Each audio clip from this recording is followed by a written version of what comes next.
إن هذا القرآن يهدي للتي هي أقوم ويبشر المؤمنين الذين يعملون الصالحات أن لهم أجرا كبيرا وأن الذين لا يؤمنون بالآخرة أعتدنا لهم عذابا أليما ويدع الإنسان بالشر دعاءه بالخير وكان الإنسان عجولا وجعلنا الليل والنهار آيتين فمحونا آية الليل وجعلنا آية النهار مبصرة لتبتغوا فضلا من ربكم ولتعلموا عدد السنين والحساب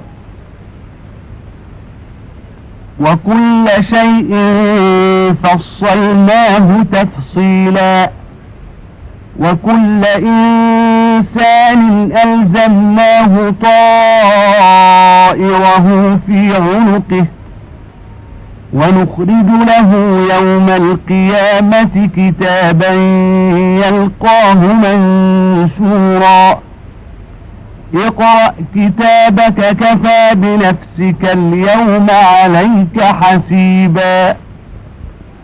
நிச்சயமாக இந்த குர்ஆன் முற்றிலும் நேராக இருக்கும் நல்வழியை காட்டுகிறது. அன்றையும் அல்லாஹுவுக்கு இசைவான நற்கர்மங்கள் செய்து வரும் மோமீன்களுக்கு நிச்சயமாக மிக பெரும் நற்கூலி உண்டு என்றும் நன்மாராயம் கூறுகிறது. மேலும் எவர்கள் மறுமை நாள் மீது நம்பிக்கை கொள்ளவில்லையோ அவர்களுக்கு நிச்சயமாக நாம் நோவினை தரும் வேதனையை சித்தப்படுத்தி இருக்கிறோம். மனிதன் நன்மைக்காக பிரார்த்தனை செய்வது போலவே சில சமயம் தீமைக்காகவும் பிரார்த்திக்கின்றான். ஏனென்றால் மனிதன் அவசரக்காரனாக இருக்கின்றான்.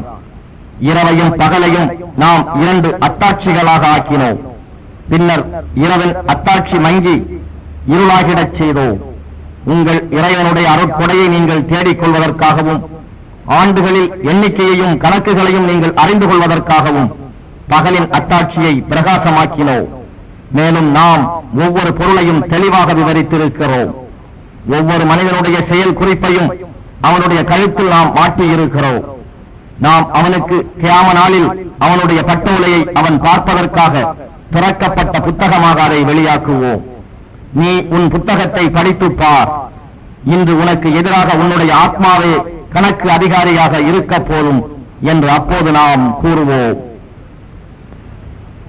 من اهتدى فإنما يهتدي لنفسه ومن ضل فإنما يضل عليها ولا تزر وازرة وزر أخرى وما كنا معذبين حتى نبعث رسولا وإذا أردنا أن نهلك قرية أمرنا متر فيها ففسقوا فيها فحق عليها القول فدمرناها تدميرا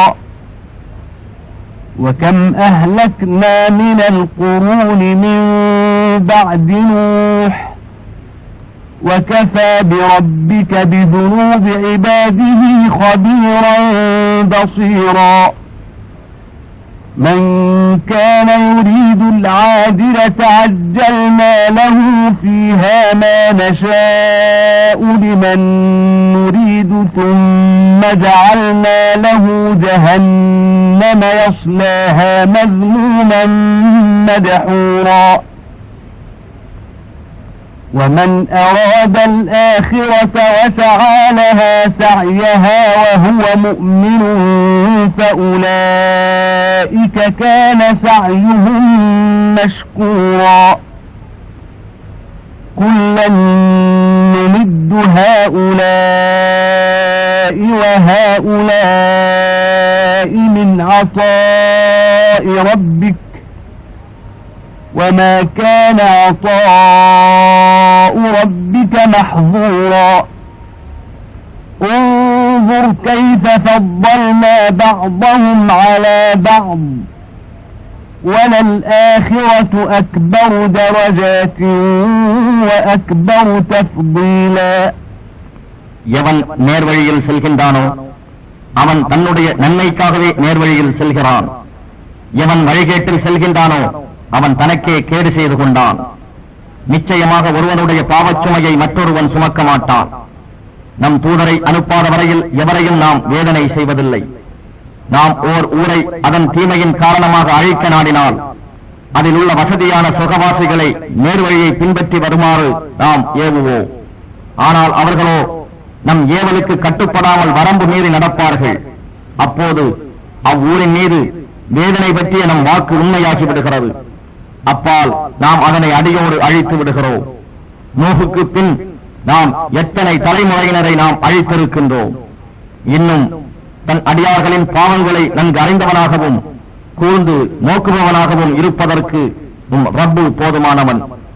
எவர்கள் மறுமையை புறக்கணித்தும் விரைவில் அழியும் இவ்வாழ்க்கையை விரும்புகிறார்களோ அவர்களில் நாம் நாடியவர்களுக்கு நாம் நாடுவதை இவ்வுலகிலேயே விரைந்து கொடுத்து விடுவோம். பின்னரோ அத்தகையவருக்காக நாம் ஜஹன்ன நரகத்தை சித்தப்படுத்தி வைத்திருக்கிறோம். அதில் அவர் பழிக்கப்பட்டவராகவும் சபிக்கப்பட்டவராகவும் நுழைவர். இன்னும் எவர் மறுமையை நாடி அதற்காக தக்க பிரயாசையுடன் மோனியனாகவும் இருந்து முயல்கின்றாரோ அத்தகையவர்களின் முயற்சி அல்லாஹ்விடத்தில் நற்கூலிக்கு உரியதாக ஏற்றுக்கொள்ளப்படும். இம்மையை விரும்புகிறவர்களுக்கும் மறுமையை ஆசிக்கும் மற்றவர்களுக்கும் உன் இறைவன் தன் கொடையை கொண்டே உதவி செய்கிறான்.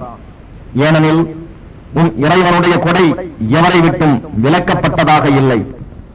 நபியே, நாம் எவ்வாறு அவர்களில் சிலரை விட இம்மையில் மேன்மைப்படுத்தியிருக்கிறோம் என்பதை நீர் கவனிப்பீராக. எனினும் மறுமை வாழ்க்கை பதவிகளிலும் மிக பெரிது, மேன்மையிலும் மிக பெரிதாகும். لا تجعل مع الله إلها آخر فتقعد مذموما مخذولا.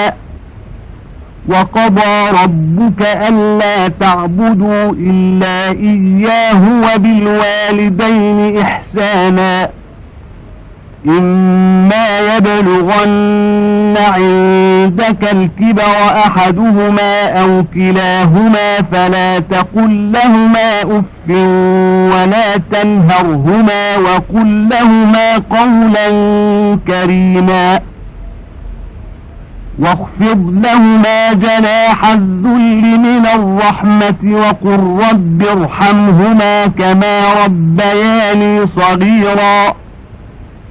ربكم أعلم بما في نفوسكم إن تكونوا صالحين فإنه كان للأوابين غفورا.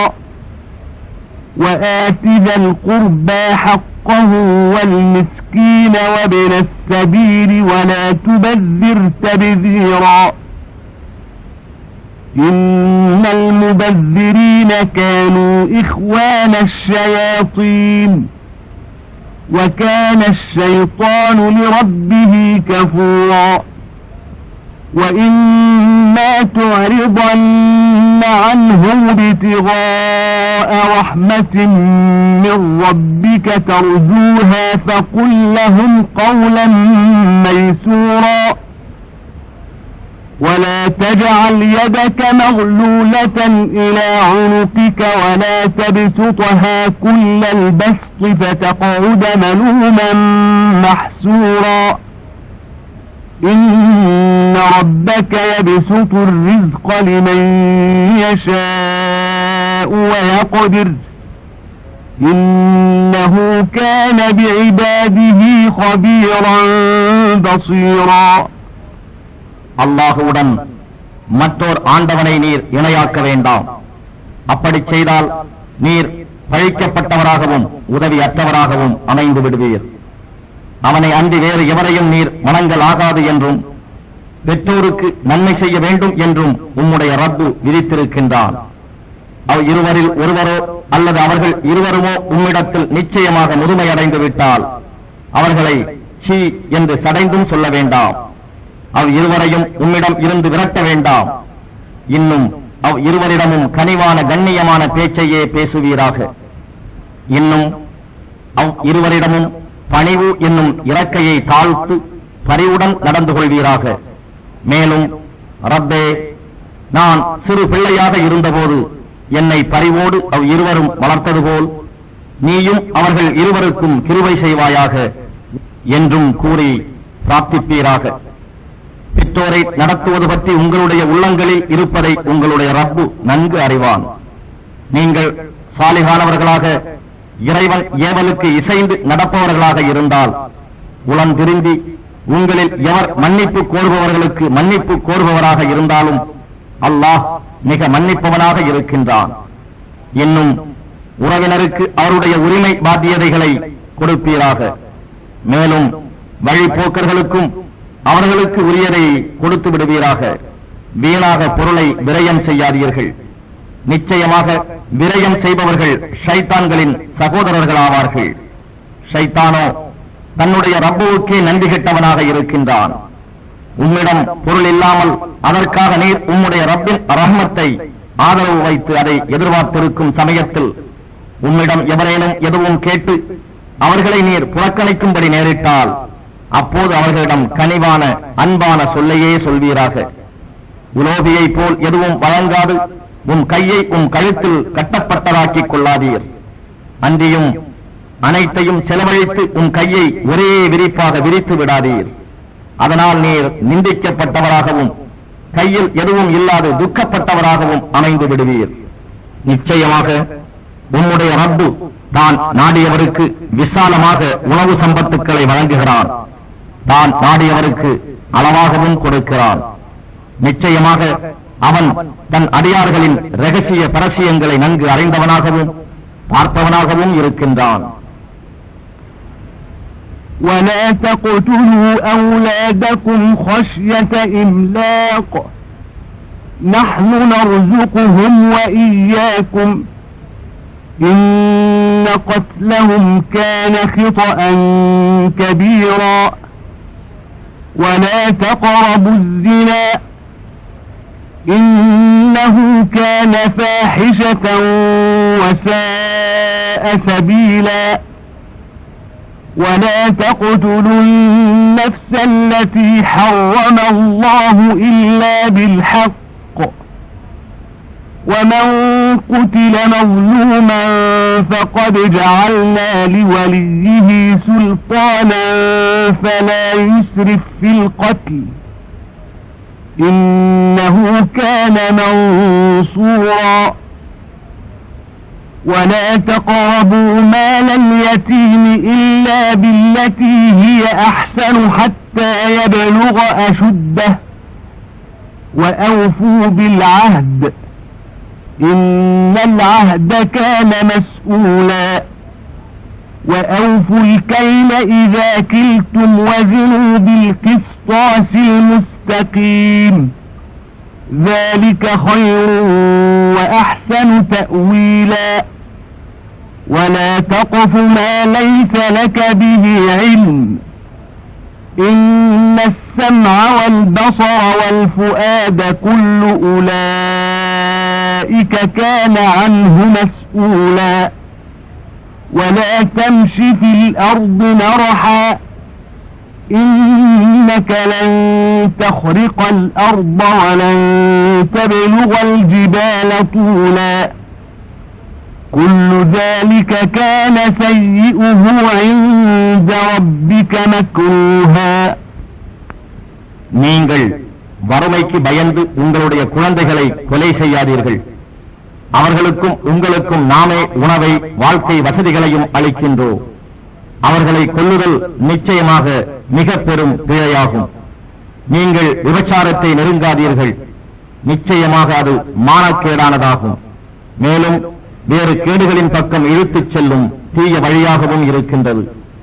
கொலையை அல்லாஹ் விலக்கி இருக்க நீங்கள் எந்த மனிதனையும் நியாயமான காரணம் இன்றி கொலை செய்து விடாதீர்கள். எவரேனும் அநியாயமாக கொலை செய்யப்பட்டு விட்டால் அவருடைய வாரிசுக்கு பதிலுக்கு பதில் செய்வதிலோ அல்லது மன்னிக்கவோ நாம் அதிகாரம் கொடுத்திருக்கிறோம். ஆனால் கொலையின் மூலம் பதில் செய்வதில் வரம்பு கடந்துவிடக் கூடாது. நிச்சயமாக கொலையுண்டவரின் வாரிசு நீதியை கொண்டு உதவி செய்யப்பட்டவராவர். அனாதைகள் பிராயமடையும் வரை அவர்களின் பொறுப்பேற்றிருக்கும் நீங்கள் நியாயமான முறையிலன்றி அவர்களுடைய பொருளை நெருங்காதீர்கள். இன்னும் நீங்கள் அல்லாஹ்விடமோ மனிதர்களிடமோ கொடுத்த வாக்குறுதியை நிறைவேற்றுங்கள். நிச்சயமாக அவ்வாக்குறுதி பற்றி தீர்ப்பு நாளில் உங்களிடம் விசாரிக்கப்படும். மேலும் நீங்கள் அளந்தால் அளவை பூர்த்தியாக அளவுங்கள். இன்னும் சரியான தராசை கொண்டு நிறுத்துக் கொடுங்கள். இதுவே நன்மையுடையதாகவும் முடிவில் பலன் தருவதில் அழகானதும் ஆகும். எதை பற்றி உமக்கு தீர்க்க ஞானம் இல்லையோ அதை செய்யத் தொடர வேண்டாம். நிச்சயமாக மறுமையில் செவிப்புலனும் பார்வையும் இருதயமும் இவை ஒவ்வொன்றுமே அதனதன் செயல் பற்றி கேள்வி கேட்கப்படும். மேலும் நீர் பூமியில் பெருமையாய் நடக்க வேண்டாம். ஏனென்றால் நிச்சயமாக நீர் பூமியை பிளந்துவிட முடியாது, மலையின் உச்சி அளவுக்கு உயர்ந்து விடவும் முடியாது. இவை அனைத்தின் தீமையும் உம் இறைவனிடத்தில் வெறுக்கப்பட்டதாக இருக்கிறது. ذلك مما أوحى إليك ربك من الحكمة ولا تجعل مع الله إلها آخر فتلقى في جهنم ملوما مدحورا أفأصفاكم ربكم بالبنين واتخذ من الملائكة إناثا إنكم لتقولون قولا عظيما ولقد صرفنا في هذا القرآن ليذكروا وما يزيدهم إلا نفورا قل لو كان معه آلهة كما يقولون إذا لابتغوا إلى ذي العرش سبيلا سبحانه وتعالى عما يقولون علوا كبيرا تسبح له السماوات السبع والأرض ومن فيهن وإن من شيء إلا يسبح بحمده ولكن لا تفقهون تسبيحهم إنه كان حليما غفورا இவையெல்லாம் உம்முடைய ரப்பு உமக்கு வஹி மூலம் அறிவித்துள்ள ஞான உபதேசங்களாகும். ஆகவே அல்லாஹுவுடன் வேறு நாயனை இணையாக ஏற்படுத்தாதீர். அப்படி செய்தால் நீர் நிந்திக்கப்பட்டவராகவும் துரத்தப்பட்டவராகவும் நரகத்தில் எறியப்படுவீர். முஷ்ரிக்குகளே, உங்கள் ரப்பு உங்களுக்கு ஆண் மக்களை அழைத்துவிட்டு தனக்கு மட்டும் மலக்குகளிலிருந்து பெண் மக்களை எடுத்துக் கொண்டானா? நிச்சயமாக நீங்கள் மிக பெரும் பொய்க்கூற்றையே கூறுகிறீர்கள். இன்னும் அவர்கள் சிந்தித்து படிப்பினைகள் பெறுவதற்காக இந்த குர்ஆனில் திட்டமாக பல்வேறு விளக்கங்களை கூறியுள்ளோம். எனினும் இவை யாவும் அவர்களுக்கு உண்மையிலிருந்து ஓடிவிடுதலை தவிர வேறு எதையும் அதிகப்படுத்தவில்லை. நபியே, நீர் சொல்வீராக, அவர்கள் கூறுவது போல் அவனுடன் வேறு ஒரு தெய்வம் இருந்தால் அப்போது அது அர்ஷுடையவன் அல்லாஹு தஆலாவின் அளவில் ஒரு வழியை தேடி கண்டுபிடித்து சென்று இருக்கும் என்று. அவன் மிகவும் பரிசுத்தமானவன். இன்னும் அவர்கள் கூறும் கூற்றுகளை எல்லாம் விட மிகவும் உன்னதமானவனாகவும் உயர்ந்தவனாகவும் இருக்கின்றான். 7 வானங்களும் பூமியும் அவற்றில் உள்ளவையும் அவனை துதி செய்து கொண்டிருக்கின்றன. இன்னும் அவன் புகழை கொண்டு துதி செய்யாத பொருள் எதுவும் இல்லை. எனினும் அவற்றின் துதி செய்வதை நீங்கள் உணர்ந்து கொள்ள மாட்டீர்கள். நிச்சயமாக அவன் சாந்தமும் பொறுமை உடையவனாகவும் மிக மன்னிப்பவனாகவும் இருக்கின்றான். وَإِذَا قَرَأْتَ الْقُرْآنَ جَعَلْنَا بَيْنَكَ وَبَيْنَ الَّذِينَ لَا يُؤْمِنُونَ بِالْآخِرَةِ حِجَابًا مَسْتُورًا وَجَعَلْنَا عَلَى قُلُوبِهِمْ أَكِنَّةً أَن يَفْقَهُوهُ وَفِي آذَانِهِمْ وَقْرًا وَإِذَا ذَكَرْتَ رَبَّكَ فِي الْقُرْآنِ وَحْدَهُ وَلَّوْا عَلَى أَدْبَارِهِمْ نُفُورًا نحن أعلم بما يستمعون به إذ يستمعون إليك وإذ هم نجوى إذ يقول الظالمون إن تتبعون إلا رجلا مسحورا انظر كيف ضربوا لك الأمثال فضلوا فلا يستطيعون سبيلا. நபியே, நீர் குர்ஆனை ஓதினால் உமக்கிடையிலும் மறுமையின் மீது ஈமான் கொள்ளாதவர்களுக்கு இடையிலும் மறைக்கப்பட்டுள்ள ஒரு திரையை அமைத்து விடுகிறோம். இன்னும் அவர்கள் அதனை விளங்கிக் கொள்வதை விட்டும் அவர்களுடைய இருதயங்களில் மேல் மூடிகளையும் அவர்களுடைய காதுகளின் மீது கடினமான செவிட்டுத்தனத்தையும் நாம் அமைத்து விடுகிறோம். இன்னும் குர்ஆனில் உம்முடைய ரப்பு ஒருவனை மட்டும் நீர் குறித்துச் சொல்லும் போது அவர்கள் வெறுப்படைந்து தம் பின்புறங்களில் திரும்பி விரண்டவர்களாக பின்வாங்கி விடுகிறார்கள். நபியே, அவர்கள் உமக்கு செவிசாய்த்தால் என்ன நோக்கத்துடன் செவி சாய்க்கிறார்கள் என்பதை நாம் நன்கு அறிவோம். அவர்கள் தமக்குள் ரகசியமான ஆலோசனை செய்யும் போது சூன்யம் செய்யப்பட்ட ஒரு மனிதரையே அன்றி வேறெவரையும் நீங்கள் பின்பற்றவில்லை என்று அநியாயக்காரர்கள் சொல்லும் போதும் நாம் நன்கறிவோம். நபியே, உமக்கு அவர்கள் எத்தகைய ஊமைகளை சொல்கிறார்கள் என்பதை கவனித்து பாரும். ஆகவே அவர்கள் வழிகெட்டு விட்டார்கள். நேரான வழியை கண்டுகொள்ள அவர்களால் முடியாது.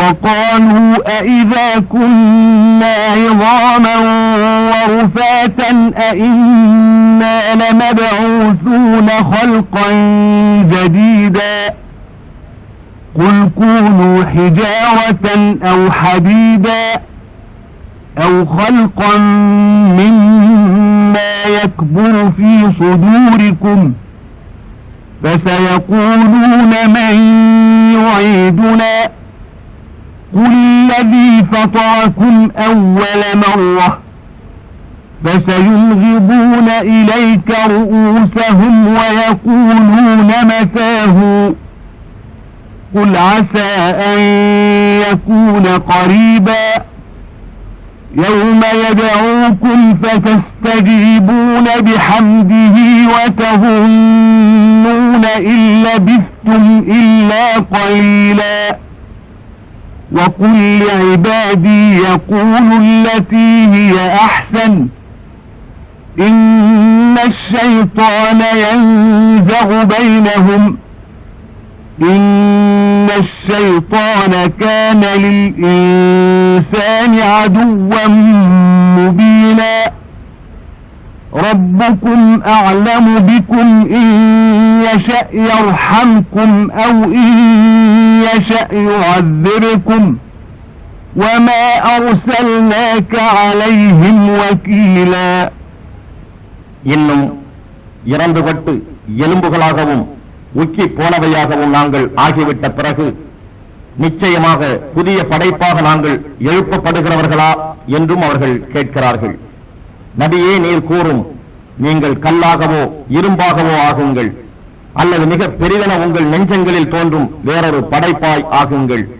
எப்படியானாலும் நீங்கள் நிச்சயமாக எழுப்பப்படுவீர்கள். எங்களை எவன் மறுமுறையும் உயிர் கொடுத்து மீட்டுவான் என்று அவர்கள் கேட்பார்கள். உங்களை எவன் முதலில் படைத்தானோ அவன்தான் என்று நபியே நீர் கூறும். அப்போது அவர்கள் தங்களுடைய சிரசுகளை உம்பக்கம் சாய்த்து அது எப்போது நிகழும் என்று கேட்பார்கள். அது வெகு சீக்கிரத்திலும் ஏற்படலாம் என்று கூறுவீராக. உங்களை இறுதியில் அவன் அழைக்கும் நாளில் நீங்கள் அவன் புகழை ஓதியவர்களாக பதில் கூறுவீர்கள். மரணத்துக்கு பின் சொற்ப காலமே தங்கி இருந்ததாக நீங்கள் நினைப்பீர்கள். நபியே, என் அடியார்களுக்கு அவர்கள் அழகியதையே சொல்ல வேண்டும் என்று கூறுவீராக. நிச்சயமாக ஷைத்தான் அவர்களுக்கு இடையில் தீயதை தூண்டி விஷமம் செய்வான். நிச்சயமாக ஷைத்தான் மனிதனுக்கு பகிரங்கமான பகைவனாக இருக்கின்றான். உங்களுடைய ரப்பு உங்களை பற்றி நன்கு அறிவான். அவன் நாடினால் உங்களுக்கு கிருபை செய்வான், அல்லது அவன் நாடினால் உங்களை வேதனை செய்வான். நாம் உம்மை அவர்களுக்கு வக்கீலாக பொறுப்பாளியாக அனுப்பவில்லை. وَرَبُّكَ أَعْلَمُ بِمَنْ فِي السَّمَاوَاتِ وَالْأَرْضِ وَلَقَدْ فَضَّلْنَا بَعْضَ النَّبِيِّينَ عَلَى بَعْضٍ وآتينا داود زبورا قل ادعوا الذين زعمتم من دونه فلا يملكون كشف الضر عنكم ولا تحويلا أولئك الذين يدعون يبتغون إلى ربهم الوسيلة أيهم أقرب ويرجون رحمته ويخافون عذابه إن عذاب ربك كان محذورا وإن من قرية إلا نحن مهلكوها قبل يوم القيامة أو معذبوها عذابا شديدا كان ذلك في الكتاب مسطورا وما منعنا أن نرسل بالآيات إلا أن كذب بها الأولون وآتينا ثمود الناقة مبصرة فظلموا بها وما نرسل بالآيات إلا تخويفا وإذ قلنا لك إن ربك أحاط بالناس وما جعلنا الرؤيا التي أريناك إلا فتنة للناس والشجرة الملعونة في القرآن ونخوفهم فما يزيدهم إلا طغيانا كبيرا உம்முடைய இறைவன் வானங்களிலும் பூமியிலும் உள்ள எல்லாவற்றையும் பற்றி நன்கு அறிவான். நபிமார்களில் சிலரை வேறு சிலரை விட திட்டமாக நாம் மேன்மையாக்கி இருக்கிறோம். இன்னும் தாவூதுக்கு ஜபூர் வேதத்தையும் கொடுத்தோம். அவனை அன்றி வேறு தெய்வங்கள் இருப்பதாக நீங்கள் எண்ணிக்கொண்டிருப்பவற்றை அழைத்து பாருங்கள். அவை உங்களுடைய கஷ்டத்தை நிவர்த்திக்கவோ அல்லது திருப்பிவிடவோ சக்தி பெறவில்லை என்பதை அறிவீர்கள்.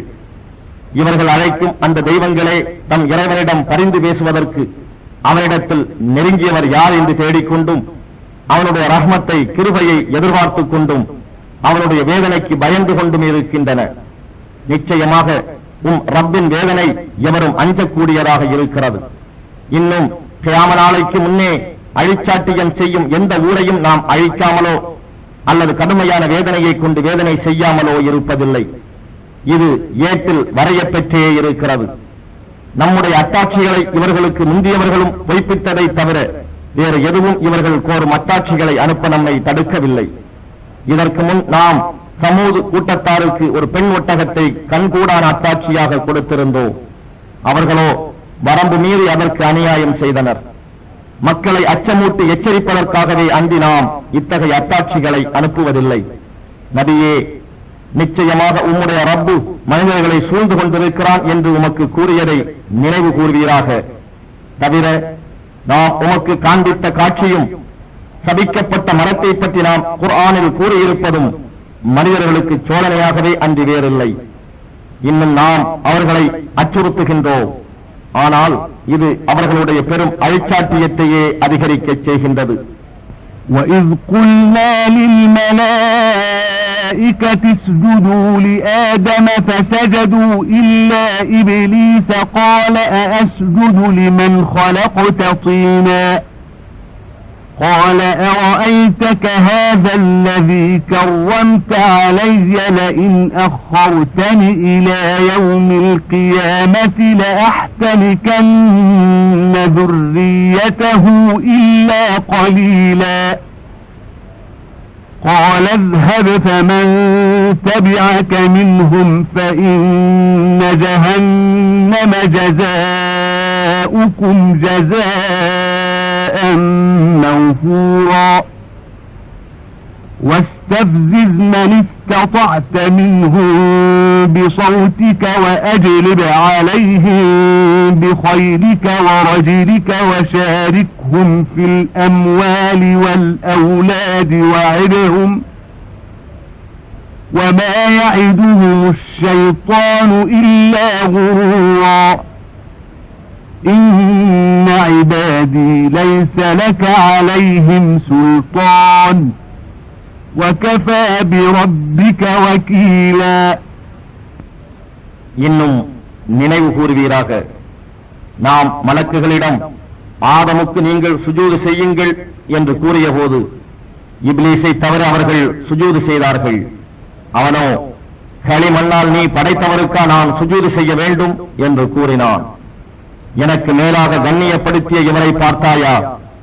நீ எனக்கு கியாமத் நாள் வரை அவகாசம் கொடுத்தால் நான் இவருடைய சந்ததியரில் சிலரை தவிர நிச்சயமாக மற்றெல்லோருக்கும் வழிகேடு என்னும் கடிவாளத்தை பூட்டி விடுவேன் என்று இப்லீஸ் கூறினான்.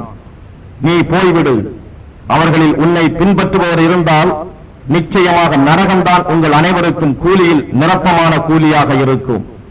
இன்னும் அவர்களிலிருந்து நீ எவரை வழிசருகச் செய்ய அவர்களை உன் கூப்பாட்டை கொண்டு வழிசருகச் செய். உன்னுடைய குதிரை படையையும் காலாட்படையையும் கொண்டு அவர்களை இழுத்துக்கொள். அவர்களுடைய செல்வங்களிலும் குழந்தைகளிலும் நீ கூட்டாக இருந்து கொள். அவர்களுக்கு பொய்யான வாக்குறுதிகளையும் கொடு என்றும் அல்லாஹ் கூறினான். ஆகவே ஷைத்தான் அவர்களுக்கு வாக்களிப்பதெல்லாம் வெறும் ஏமாற்றமே அன்றி வேறில்லை. நிச்சயமாக மூமினான என்னுடைய அடியார்கள் மீது உனக்கு எந்த அதிகாரமும் இல்லை என்றும் அல்லாஹ் கூறினான். நபியே, அந்த என் நல்லடியார்களை காத்துக்கொள்ள உன்னுடைய ரப்பு போதுமானவன். ربكم الذي يزجي لكم الفلك في البحر لتبتغوا من فضله إنه كان بكم رحيما وإذا مسكم الضر في البحر ضل من تدعون إلا إياه فلما نجاكم إلى البر أعرضتم وكان الإنسان كفورا أفأمنتم أن يخسف بكم جانب البر أو يرسل عليكم حاصبا ثم لا تجدوا لكم وكيلا أم أمنتم أن يعيدكم فيه تارة أخرى فيرسل عليكم قاصفا من الريح فيغرقكم بما كفرتم ثم لا تجدوا لكم علينا به تبيعا. மானிடர்களே, உங்கள் ரப்பு இறைவன் எப்படிப்பட்டவன் என்றால், அவனுடைய அருட்கொடைகளை நீங்கள் தேடிச் சம்பாதித்துக் கொள்ளும் பொருட்டு கப்பலை அவனே கடலில் செலுத்துகிறான். நிச்சயமாக அவன் உங்கள் மீது மிக்க கிருபை உடையவனாகவும் இருக்கின்றான். இன்னும் கடலில் உங்களை ஏதேனும் துன்பம் தீண்டினால் அவனை அன்றி நீங்கள் தெய்வங்கள் என எவற்றை அழைத்துக் கொண்டிருந்தீர்களோ அவை யாவும் மறைந்துவிடும். எனினும் அல்லாஹ் உங்களை ஈடேற்றி கரையளவில் கொண்டு வந்து சேர்க்கும் பொழுது நீங்கள் அவனை புறக்கணித்து விடுகிறீர்கள். இன்னும் மனிதன் மகா நன்றி மறப்பவனாகவே இருக்கின்றான். கரை சேர்ந்தபின் அவன் உங்களை பூமியில் ஒரு புறத்தில் புதையும்படி செய்துவிட மாட்டான் என்றோ, அல்லது உங்கள் மீது கல் மாறி மண் மாறி பெய்யும் சூறாவளி காற்றை அனுப்ப மாட்டான் என்றோ அச்சம் தீர்ந்திருக்கிறீர்களா? பின்னர் நீங்கள் உங்களை பாதுகாப்போர் எவரையும் காண மாட்டீர்கள். அல்லது அவன் மீண்டும் ஒரு தடவை அக்கடலில் உங்களை மீளச் செய்து எல்லாவற்றையும் உரித்துத் தள்ளும் புயல் காற்றை உங்கள் மீது அனுப்பி நீங்கள் நன்றி மறந்து மாறு செய்வதற்காக உங்களை மூழ்கடித்து விட மாட்டான் என்று நீங்கள் அச்சம் தீர்ந்திருக்கிறீர்களா? அப்படி நேர்ந்தால் ஏன் இவ்விஷயத்தை அவ்வாறு செய்தோம் என நம்மை தொடர்ந்து உங்களுக்காக கேட்போர் எவரையும் காண மாட்டீர்கள்.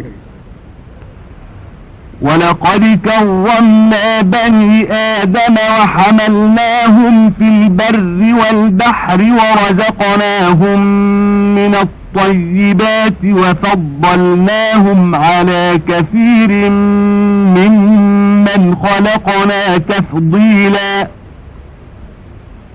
يَوْمَ نَدْعُو كُلَّ أُنَاسٍ بِإِمَامِهِمْ فمن أوتي كتابه بيمينه فأولئك أولئك يقرؤون كتابهم ولا يظلمون فتيلا ومن كان في هذه أعمى فهو في الآخرة أعمى وأضل سبيلا وإن كادوا ليفتنونك عن الذي أوحينا إليك لتفتري علينا غيره وإذا لاتخذوك خليلا ولولا أن ثبتناك لقد كدت تركن إليهم شيئا قليلا إذا لأذقناك ضعف الحياة وضعف الممات ثم لا تجد لك علينا نصيرا وإن كادوا ليستفزونك من الأرض ليخرجوك منها وإذا لا يلبثون خلافك إلا قليلا سنة من قد أرسلنا قبلك من رسلنا ولا تجد لسنتنا تحويلا நிச்சயமாக நாம் ஆதமுடைய சந்ததியை கண்ணியப்படுத்தினோம். இன்னும் கடலிலும் கரையிலும் அவர்களை சுமந்து அவர்களுக்காக நல்ல உணவும் மற்றும் பொருள்களையும் அளித்து நாம் படைத்துள்ள படைப்புகள் பலவற்றையும் விட அவர்களை தகுதியால் மேன்மைப்படுத்தினோம். நபியே, நாம் எல்லா மக்களையும் அவரவர்களுடைய தலைவர்களுடன் அழைக்கும் நாளை நீர் நினைவூட்டுவீராக. அந்நாளில் எவருடைய செயல் குறிப்பு ஏடு அவருடைய வழக்கையில் கொடுக்கப்படுகிறதோ அத்தகைய நற்பேருடையவர்கள் தம் ஏடுகளை நிம்மதியுடன் படிப்பார்கள். இன்னும் அவர்கள் அணு அளவும் அநியாயம் செய்யப்பட மாட்டார்கள். யார் இம்மையில் நேர்வழி அடையா குருடனாக இருக்கிறானோ அவன் மறுமையிலும் நற்பேற்றை காணா குருடன்தான். இன்னும் அவன் நேர்வழியில் மிகவும் தவறியவனாவான்.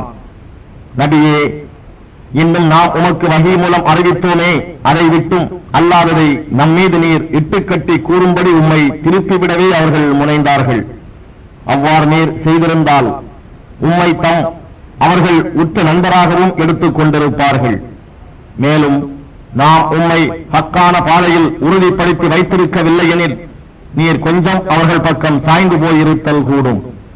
அவ்வாறு நீர் சாய்ந்திருந்தால் நீர் இவ்வாழ்நாளில் 2 மடங்கு வேதனையும் மரணத்தில் 2 மடங்கு வேதனையும் நுகருமாறு நாம் செய்திருப்போம். பின்பு நமக்கு எதிராக உமக்கு உதவியாளர் எவரையும் நீர் காண மாட்டீர். நபியே, உம்மை உம்முடைய பூமியிலிருந்து அடிபெயரச் செய்து அதை விட்டு உம்மை வெளியேற்றிவிட முனைகிறார்கள். ஆனால் அவர்களோ உமக்கு பின்னர் சொற்ப நாட்களை அன்றி அங்கு தங்கியிருக்க மாட்டார்கள். திடமாக உமக்கு முன்னர் நாம் அனுப்பிய நம் தூதர்களை பொறுத்தும் இது வழிமுறையாக இருந்து வந்தது. நம்முடைய இவ்வழிமுறையில் எந்த மாற்றத்தையும் நீர் காண மாட்டீர். أقم الصلاة لدلوك الشمس إلى غسق الليل وقرآن الفجر إن قرآن الفجر كان مشهودا ومن الليل فتهجد به نافلة لك عسى أن يبعثك ربك مقاما محمودا وقل رب أدخلني مدخل صدق وأخرجني مخرج صدق واجعل لي من لدنك سلطانا نصيرا وقل جاء الحق وزهق الباطل إن الباطل كان زهوقا وننزل من القرآن ما هو شفاء ورحمة للمؤمنين ولا يزيد الظالمين إلا خسارا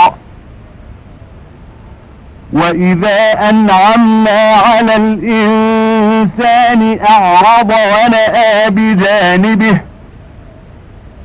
وإذا مسه الشر كان يئوسا قل كل يعمل على شاكلته فربكم أعلم بمن هو أهدى سبيلا. நபியே, சூரியன் உச்சியில் சாய்ந்ததில் இருந்து இரவின் இருள் சூழும் வரை தொழுகையை நிலைநிறுத்துவீராக. இன்னும் ஃபஜ்ருடைய தொழுகையையும் நிலைநிறுத்துவீராக. நிச்சயமாக ஃபஜ்ர் தொழுகை நேரிடையான நன்மைகளுக்கு சான்று கூறுவதாக இருக்கிறது.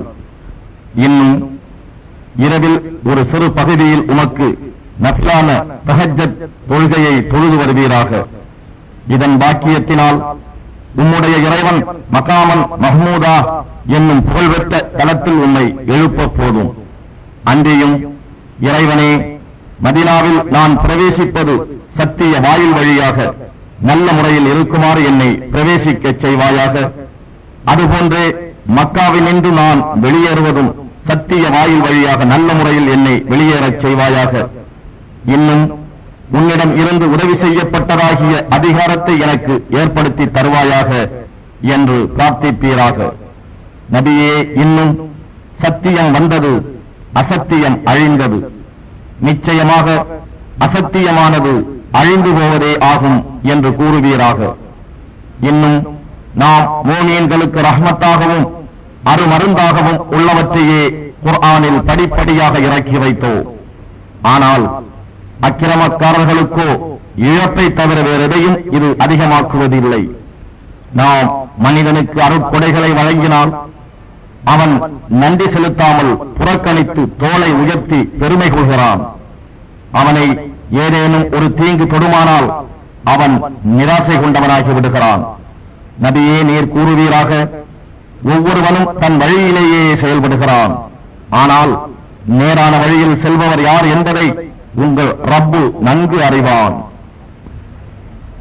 وَيَسْأَلُونَكَ عَنِ الرُّوحِ قُلِ الرُّوحُ مِنْ أَمْرِ رَبِّي وَمَا أُوتِيتُم مِّنَ الْعِلْمِ إِلَّا قَلِيلًا